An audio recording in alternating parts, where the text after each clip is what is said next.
Assalamualaikum warahmatullahi wabarakatuh. Waalaikumsalam warahmatullahi wabarakatuh. Perkenalkan, kami dari kelompok 1 mata kuliah manajemen pemasaran.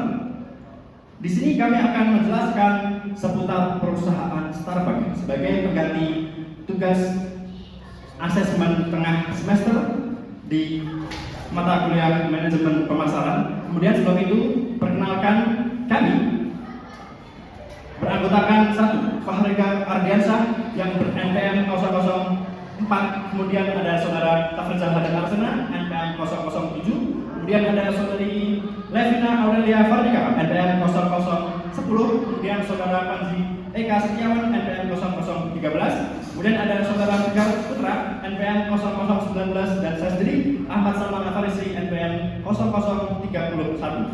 Selanjutnya akan diteruskan oleh saudara saya untuk memaparkan materi pada pertemuan kali ini. Pertama, saya sendiri Dr. Panji Kasdawan. Di sini saya akan menjelaskan mengenai menciptakan nilai kepuasan dan juga loyalitas pelanggan pada perusahaan Starbucks. Nah, jadi menciptakan nilai pelanggan atau customer value sendiri itu adalah perbandingan antara manfaat yang diterima pelanggan dan juga biaya yang pelanggan keluarkan dalam membeli suatu produk. Nah, jadi Starbucks ini itu tidak menjual produknya itu dengan kopi yang murah, nah, melainkan mereka itu menjual melalui nilai pengalaman yang premium. Nah, selanjutnya itu, jadi contohnya misalnya kita membeli kopi Starbucks dengan harga 50.000 atau sampai 100.000, nah kita tidak hanya mendapatkan sekedar kopi saja, yang kita dapatkan itu lebih dari itu. Misalkan kita mendapatkan tempat yang nyaman, fasilitas yang nyaman juga. Selanjutnya untuk yang kedua yaitu dengan mengelola kepuasan pelanggan atau customer satisfaction. Nah, yaitu adalah kepuasan yang tercipta ketika ekspektasi atau harapan pelanggan itu terpenuhi atau melebihi ke ekspektasi dari pelanggan itu sendiri. Nah, contohnya itu ada service recovery. Nah, jadi misalkan kita membeli sebuah kopi di Starbucks itu, nah, misalnya kita sudah custom menunya. Nah, ketika sampai ke kita, menu itu tidak sama. Nah, Starbucks itu biasanya langsung mengganti dengan menu yang sudah kita custom sendiri. Nah, hal itu yang membuat para pelanggan itu menjadi merasa puas terhadap pelayanan yang diberikan oleh perusahaan Starbucks. Nah, selanjutnya yang ketiga akan dilanjutkan oleh rekan saya. Terima kasih. Oke, selanjutnya di sini saya Tafrizal Hadan Arsena akan meneruskan atau akan mempresentasikan poin ketiga yang telah tadi sudah dipresentasikan oleh rekan saya. Yang pertama itu ada poin ketiga yaitu membangun loyalitas pelanggan atau customer loyalty. Nah, di sini Starbucks itu memberikan kepercayaan terhadap pelanggan dengan cara membangun loyalitas pelanggan. Caranya itu adalah dengan menciptakan pengalaman yang konsisten dengan personal melalui program loyalitas digital dan memberdayakan karyawan supaya karyawan itu memberikan layanan yang ramah terhadap customer atau pelanggan. Nah, di sini sebagai contohnya adalah program loyalitas digital itu Starbucks apabila yang sudah pernah membeli Starbucks atau berlangganan di Starbucks, kemungkinan besar pelanggan itu akan diberi email atau SMS memberikan info bahwa Starbucks sedang memberikan diskon besar-besaran atau memberikan bundling atau sedang mengadakan acara yang bisa memberikan diskon besar-besaran untuk pelanggan. Selanjutnya adalah kesadaran merek atau brand awareness, yaitu adalah Starbucks dikenal dengan strategi yang berfokus pada pengalaman pelanggan, kualitas produk yang konsisten dengan citra merek yang mewah. Starbucks sendiri bisa dibilang ruang ketiga atau rumah ketiga karena dengan strategi kesadaran merek yang sangat mewah dan nyaman, pelanggan itu menjadi lebih nyaman ketika mereka bekerja di Starbucks atau kerja kelompok di Starbucks atau mengadakan rapat Starbucks. Nah, mereka itu lebih nyaman atau lebih kerasan gitulah di Starbucks dengan cara itu tadi pengalaman pelanggan yang seolah-olah itu pelanggan sangat nyaman seperti di rumah sendiri dan kualitas yang konsisten seperti produk-produknya yang rasanya enak, yang konsisten, rasanya tidak berubah-ubah dan memiliki citra merek yang sangat mewah. Mungkin itu saja yang bisa saya sampaikan. Selanjutnya akan disampaikan oleh rekan saya. Terima kasih. Oke, selanjutnya nama saya Ahmad Salman Farisi, NPM 0031. Di sini saya akan menjelaskan bagaimana sih penciptaan ekuitas merek dari perusahaan Starbucks. Yang kedua yaitu asosiasi merek atau brand association. Apa sih itu asosiasi? Asosiasi merek. Asosiasi merek adalah suatu ketika kita punya perusahaan atau saat ketika seseorang mendengarkan kata Starbucks, apa yang ada di pikiran seseorang tersebut ketika setelah mendengarkan kata Starbucks, bagaimana Starbucks tersebut, apa yang ada di dalam Starbucks. Kemudian apa contohnya asosiasi merek yang ada di Starbucks? Contohnya ketika ada di menu signature hot chocolate, apa yang pelanggan pikirkan, apa yang pelanggan rasakan ketika pelanggan itu pertama kali mendengar kata signature hot chocolate. Contohnya bisa dengan biji yang sangat mahal, kemudian petani yang premium, kemudian barista yang terus terlatih dalam pembuatan signature hot chocolate tersebut. Kemudian yang ketiga yaitu kualitas yang dipersepsikan atau perceived quality. Itu kualitas yang dipertahankan dari perusahaan Starbucks. Contohnya menu yang sangat berkualitas dari biji kopi pilihan atau biji coklat yang pilihan. Kemudian ada juga dari karyawan ataupun barista yang dilatih secara ketat agar menu-menu itu memiliki rasa yang sama antara semua kota negara itu memiliki rasa yang sama. Di sini saya akan menjelaskan tentang membentuk positioning merek yang ada di perusahaan Starbucks. Yang pertama yaitu menjual pengalaman, bukan hanya kopi.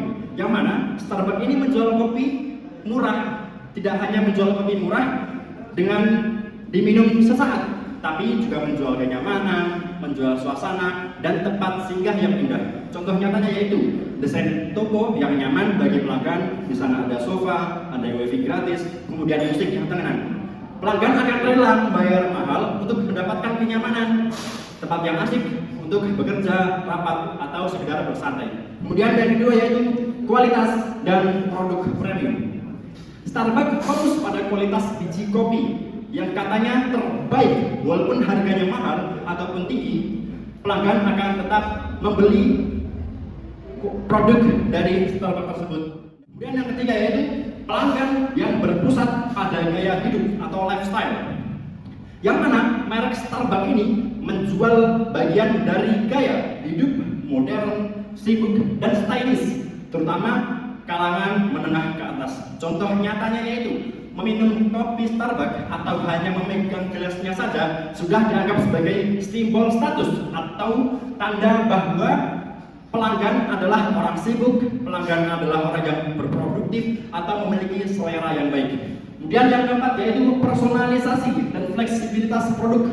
Starbucks membiarkan pelanggan membuat kopi sesuai dengan diri sendiri atau custom. Nah, contohnya pelanggan ingin meminta rasa venti ice latte menggunakan gula susu kedelai atau sirup vanila tanpa gula, itu boleh. Jadi pelanggan ini merasa produk ini dikhususkan untuk pelanggan sendiri. Kemudian yang kelima yaitu membangun loyalitas merek. Starbucks menggunakan sistem keanggotaan atau aplikasi yang membuat pelanggan ini terus kembali ke Starbucks. Contohnya adanya program Starbucks Rewards yang mana pelanggan mendapatkan bintang atau poin setiap pelanggan membeli kopi. Nah, jadi bintang dan poin itu dikumpulkan untuk mendapatkan minuman gratis. Mungkin itu saja yang dapat saya sampaikan. Selanjutnya akan dilanjutkan oleh rekan saya. Terima kasih.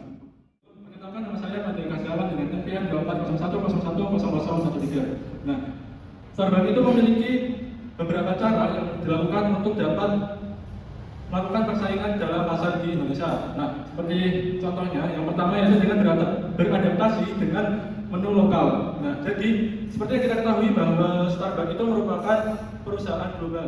Nah, selanjutnya yang kedua dengan menguatkan citra merek premium dan juga ramah lingkungan. Nah, jadi Starbucks itu dia itu memposisikan dirinya bukan sebagai kopi yang murah, tetapi Starbucks itu menjual kualitas dan juga pengalaman kepada para customer-nya. Nah, selain itu juga Starbucks itu fokus pada isu lingkungan. Nah, jadi Starbucks itu punya nilai lebih atau nilai jual lebih bagi konsumen modern yang memperhatikan lingkungan. Selanjutnya yang ketiga itu ada digitalisasi dan juga program loyalitas. Nah, tujuan dari Starbucks ini melakukan digitalisasi sendiri, yaitu untuk dapat mempermudah konsumennya untuk melakukan transaksi. Nah, dan juga Starbucks itu melakukan digitalisasi ini untuk memberikan penghargaan. Jadi misalkan dicontohkan ada, nah, jadi Starbucks itu menunjukkan sebuah aplikasi yaitu Starbucks Indonesia. Nah, di dalamnya itu kita bisa membeli kopi secara online, kemudian nanti kita bisa drive thru, kita ambil atau bisa kita minta diantarkan. Selanjutnya untuk yang keempat itu ada pemilihan lokasi strategis. Nah, jadi pemilihan lokasi ini Starbucks itu membuka gerainya itu di mana-mana sehingga Starbucks itu mudah diakses oleh banyak pelanggan. Nah, dan juga drive thru. Nah, Starbucks itu membuka gerai drive thru itu bertujuan agar para konsumennya yang sedang dalam perjalanan dapat membeli kopi dan juga dapat beristirahat sejenak untuk kemudian nanti melanjutkan perjalanan berikutnya. Nah, mungkin itu penjelasan dari saya mengenai cara Starbucks untuk menghadapi persaingan dalam pasar Indonesia. Selanjutnya akan dilanjutkan oleh rekan saya. Saya akan menjelaskan tentang menetapkan strategi produk.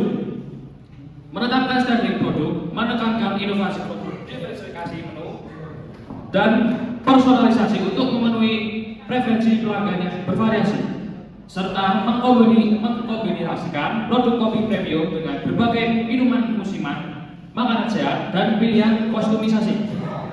Yang pertama, ada inovasi produk dan variasi menu. Starbucks menghadirkan produk baru dan berbagai varian menu termasuk kopi, teh, makanan ringan, makan sehat, serta menciptakan kesan eksklusif dan menarik pelanggan baru maupun yang sudah ada. Dan yang kedua ada strategi personalisasi, memberikan kebebasan kepada pelanggan untuk menyesuaikan pesanan mereka sesuai preferensi rasa dan kebutuhan yang memperkuat pengalaman pelanggan dan loyalitas brand. Dan yang ketiga ada harga dan posisi produk, menggunakan strategi harga premium yang menempatkan produknya sebagai pilihan berkualitas tinggi dan eksklusif di pasar. Hal ini ditopang dengan pendekatan pemasaran yang memanfaatkan teknologi digital dan program loyalitas. Yang keempat adalah penyesuaian dengan tren kesehatan dan digital. Starbucks memperhatikan permintaan pada konsumen akan opsi makanan sehat dan memanfaatkan media sosial serta platform digital untuk membangun komunitas dan loyalitas dan memperkuat brand. Mungkin segitu saja dari saya. Selanjutnya akan dilanjutkan oleh rekan saya. Perkenalkan di sini saya Mosfari Gardian Syahrianto dengan BM 2401010004 yang akan melanjutkan presentasi dari kelompok kami dalam bagian perancangan dan pengelolaan jasa dalam perusahaan Starbucks. Selanjutnya, setelah mengelola sumber daya manusia yang ada di perusahaan tersebut, yaitu Starbucks juga tetap menjaga kualitas dan berinovasi produk-produk dari Starbucks tersebut. Untuk yang di jenis produk kopi, Starbucks ini menggunakan kopi 100% dari jenis Arabica.